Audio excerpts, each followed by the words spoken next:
संत की कृपा जिस पर हो जाती है उसकी किस्मत चमक जाती है और उस चमक से संपूर्ण प्राणी लाभ उठाने लग जाते हैं। क्योंकि जब संत अपने भावों की चमक देने लग जाते हैं भक्त को, प्राणियों को, तो उसके हर कार्य सराहनीय होने लगते हैं। फिर उसे और सहारों की जरूरत नहीं होती। अन्य सहारे तो नश्वर है, एक संत का सहारा ही ईश्वर का सहारा है।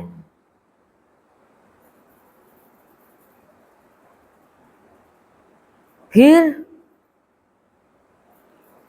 जब संत का सहारा ले लेता है तो उसे इसके अलावा कोई सहारे चाहिए ही नहीं, क्योंकि सब सहारा देने लग जाते हैं। तो वह संत का सहारा पाकर तन, मन, धन, जन फिर इनका दास नहीं होता है। ये दास हो जाते हैं उसके। भक्ति में तन तो नत हो जाता है और संत भक्ति में मन नम हो जाता है। फिर वो भाव का वितरण सब में करता है। अब जिसका तन भक्ति में भी अकड़ गया,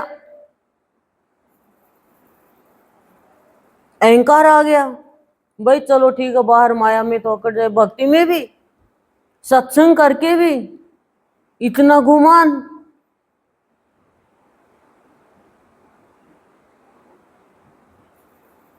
तो वो धन, भाव का धन कैसे प्राप्त करेगा? जब नत होगा, तन और मन नम होगा, तभी तो भाव का धन मिलेगा।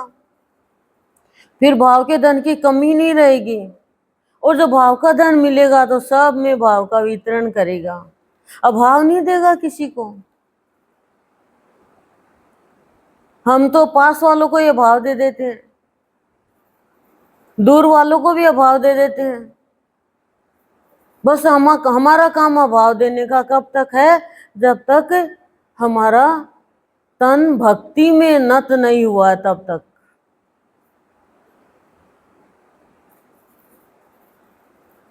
और ध्यान का भाव है, जन जन में अमरता का वितरण करने लग जाता है वो।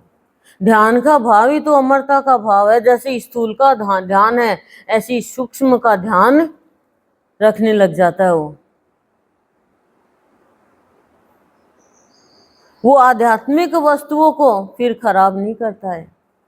हम तो किताबों की कितनी कीमत करते हैं, बच्चे को कहते हैं पैसा लगा, लेकिन आध्यात्मिक किताब जो है, भजन की, भाव की, प्रवचन की, अमृतवाणी की ग्रंथ जो है, पूजनीय है वो। आध्यात्मिक किताब जीवन को आध्यात्मिक बनाती है, आध्यात्मिक जीवन बन जाता है तो वो भी पूजनीय हो जाता है।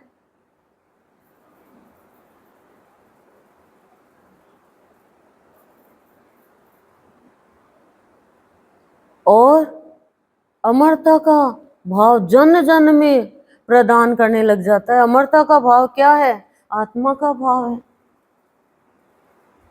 सत्य का भाव है, ये है अमरता का भाव। बाकी जन जन में हम क्या फैलाते हैं? कमी, गमी, या तो कम की बात करते हैं, या गम की बात करते हैं, या निंदा की बात करते हैं, या लड़ाई झगड़े की बात करते हैं, या कोई और प्रपंच फैला देते हैं और बखेड़ा फैला देते हैं। ये करते हैं हम। ये तो मरने की बात है, मरने की और मारने की।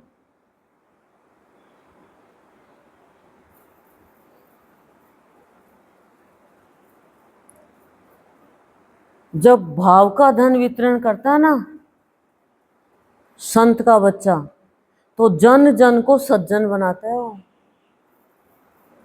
संत का विशेष गुण है ये, दुष्ट को भी शिष्ट बना देता है।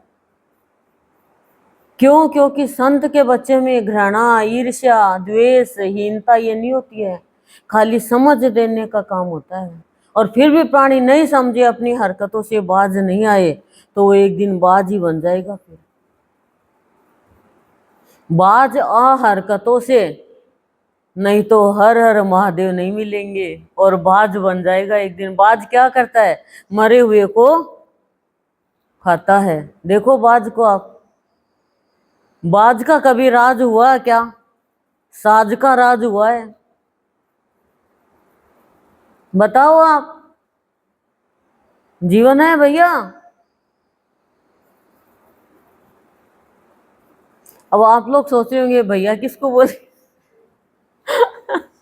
मैं आत्मा को बोलती हूँ खाली यहाँ पे। मैं, आप स्त्री पुरुष बच्चा कोई नहीं देखती, खाली मैं आत्मा को बोलती हूँ। आत्मा ना स्त्रीलिंग ना पुल्लिंग।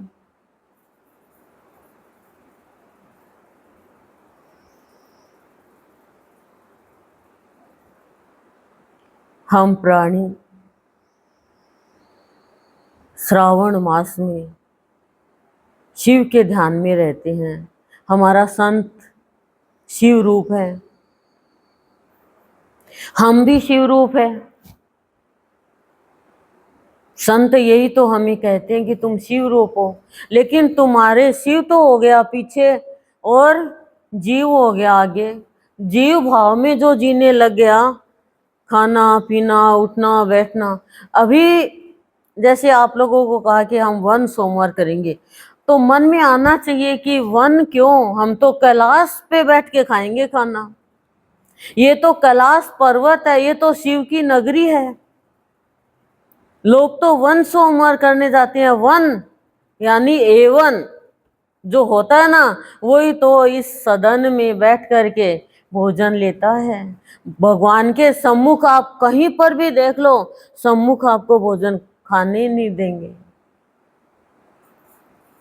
और यहाँ पे हम कि सब संत के बच्चे, संत शिव तो हम भी शिव। लेकिन जब तक जीव भाव हमारे प्रधान है, जीव भाव क्या है? प्रकृति का भाव है, आहार निद्रा भय और प्रजनन, भोग वासना, ये जीव भाव है, ये काया का भाव है।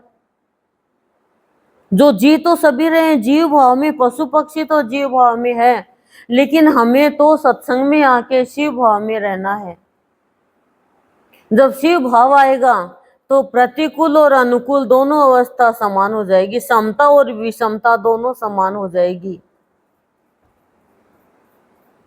शिव का भाव क्या है? कल्याण का, शांति का। देखो शिव के पास में क्या है? सर्प है, गले में कालकूट विष है। शिव कहता मेरे से कला सीख लो, तुम्हें शव नहीं बनना पड़ेगा। और शिव का जीने की कला क्या है? अपने शरीर का सुख कोई नहीं, पर सबको सुख देना, सबका कल्याण करना। मतलब तुम्हारे भी मस्तक पे गंगा है, तुम शिव का भाव हो तो तुम अपने स्वरूप को भूल गए, तुम ही शिव हो। क्यों? तुम जीवत्व भाव में आ गए, जड़त्व भाव में आ गए। और लड़ाई झगड़ा तेरी मेरी, कोर्ट केस, हारी बीमारी, दुख चिंता रोग शोक आदि व्याधि, इन्हीं में चले गए। ये जीव भाव है। शिव तो अपने भगवान के ध्यान में है, राम के ध्यान में। हृदय में नहीं लेकर गए जहर को, मुख पे नहीं रखा, गले में रखा। किस लिए? कि सारी प्रकृति जहरीली हो जाएगी, सभी प्राणी मर जाएंगे समुद्र मंथन के टाइम, तो गले में रख लिया। ये शिव भाव है। सर्प है हाथ में गले में, लेकिन जहर नहीं छोड़ता है। सांप भी शांत हो जाता है। मस्तक पे चंदा है कि मस्तक हमेशा शांत रखो। इतने शांत रखो कि यदि जरा सा भी कोई देखे अधर्म हो रहा है तो शिव ही प्रलय लाता है। गंगा की जटा खोल दी और प्रलय आ गया, यही तो है। और मरे हुए को भी पास में रखता, भूत प्रेत सब। देखो शिव का भाव क्या है, मतलब किसी को किसी से घृणा नहीं करना, बिना मन के भी बिना इच्छा के भी कोई कार्य कर रहा है उसको भी वरदान दे देना। तभी तो वो भोला भंडारी है, वो शिव शंभू है। हमारे बाबा को एक भद्र महिला ने कहा कि बाबा बैजनाथ धाम का इतनी भीड़ थी शिवलिंग पे और जल भी नहीं चढ़ा पाए। बाबा ने कहा ले तू जितना शिव का करने पूजा कर ले, यहाँ चढ़ा दे। तो बाबा ने इनडायरेक्ट में बता दिया उन्हें, डायरेक्ट समझाए तो समझे नहीं कि बाबा की वो बाबा का जलाभिषेक किया और शिव का जलाभिषेक हो गया वहां पे। तो बाबा ही शिव है, गुरुदेव ही शिव है। और हमारा किस्मत तो कितना जोरदार है, प्रारब्ध कितना गजब है कि श्रावण के सोमवार में हम तो भूल में पड़े थे, कोई ने चला के नहीं कहा कि कब वन सोमवार करोगे, लेकिन इसने चला के कहा ले कर ले। अब माता पिता थोड़ी बच्चे को और परेशानी में डाले। ठीक है, हमने यहाँ श्रावण में इस शिव के सामने शिव नगरी में प्रसाद तो लिया है, लेकिन एक वन सोमवार अपना खाना बना के लेके आना। भी तो शिव नगरी है, यहाँ भी तो शिवलिंग है, आत्मा है वो, पर हम समझ नहीं पाते हैं। हमारा तो जो अमृत है ना वो भी हम तो जहर का काम कर देते हैं, यानी सकारात्मक को भी नकारात्मक कर देते हैं। ये क्या है, जीव भाव है। यानी संसार है, प्रकृति है, स्थूल है, उनको आप प्रधानता जब तक खाली उनको प्रधानता दोगे और सूक्ष्म को कोई प्रधानता नहीं दोगे, उनको बाध कर दोगे, तो फिर शिव की पूजा खाली सामग्रियों से करते जाओ।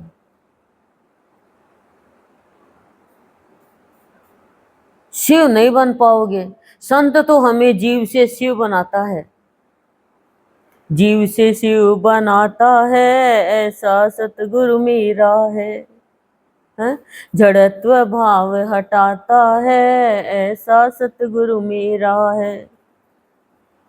लेकिन कहे कौन पाता है, खाना बना हुआ है, ला ला के डालने में क्या जोर आया, पर उसमें भी जोर आता है। दो चुटकी खा ली, दो एक खा ले फिर दो दे देंगे, अरे तेरा क्या लग रहा है? बनाने वाला बना रहा है, लेकिन फिर भी हम बहुत जगह गए तो उसमें भी ऐसा भाव। तो ये जीव भाव है, ये लोभ का, काम का, मोह का, मद का, ईर्ष्या का, द्वेष का, स्वार्थ का, ये जीवत्व भाव है। बार बार जीव बनना, बार बार जीव बनना। अब ये जीव भाव को पीछे कर दो और शिव भाव को आगे रखो। मैं शिवत्व भाव में रहता हूं। जो शिव तत्व को पहचान लेता है वो भगवान का सिंहासन भी हिला देता है।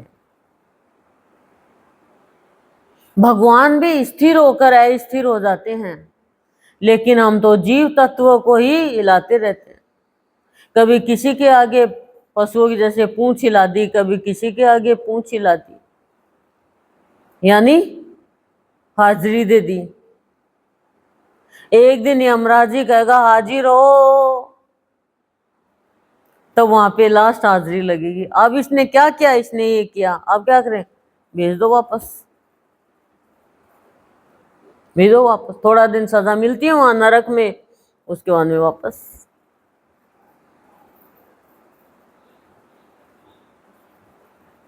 शिव के कर्म जो होते हैं ना सबके कल्याण के होते हैं, तभी तो वो सज्जन बना पाता है। दुर्जन को भी सज्जन बना देता है संत का बच्चा, लेकिन हम तो सज्जन को ही दुर्जन बना देते हैं कई बार। सज्जन के लिए भी कहते हैं ना दुर्जन है, और सत्संग में विघ्न बाधा पहुंचा देते हैं। सत्संग में। नहीं तो हम तो इतने सत्संगी है गृहस्थी में रह के, कोई सन्यास तो हमने लिया नहीं भाई, एक अकेला बंदा कर रहा है। हमारे तो इतने मेंबर्स है, इतने परिवार वाले हैं, लेकिन एक दूसरे के हाथ कोई खाने को काटने को तैयार हो रहे हैं। कितना भाव फैल जाए हमारे गुरुदेव का, वो सोचे इसका नाम नहीं, वो सोचे इसका नाम नहीं, वो सोचे इसका नाम नहीं, और गलत बातों में बहक जाते हैं।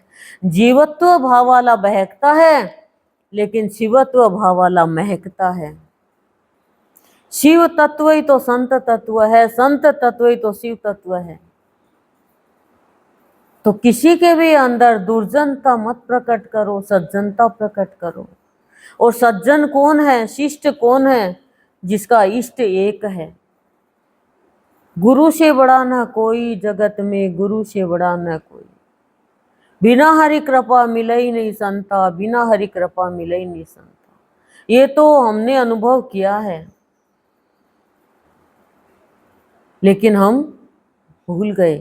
तो आज हमें संत के दरबार में संत ने बुलाया है, और हमें अब जीव से शिव बनना है। शिवत्व भाव हमारा जागृत होना चाहिए। वो क्या है? शांति का भाव, कल्याण का भाव, अहिंसा का भाव, अखंड शांति का भाव, वही संत का भाव है। तो फिर ये बाहर के कर्म है, वो बाहर का संसार है, वो आगे नहीं आएगा, वो पीछे हो जाएगा, हमारे सामने हमारे भगवान हो जाएंगे। ओम शांति ही शांति ही शांति प्रशांति।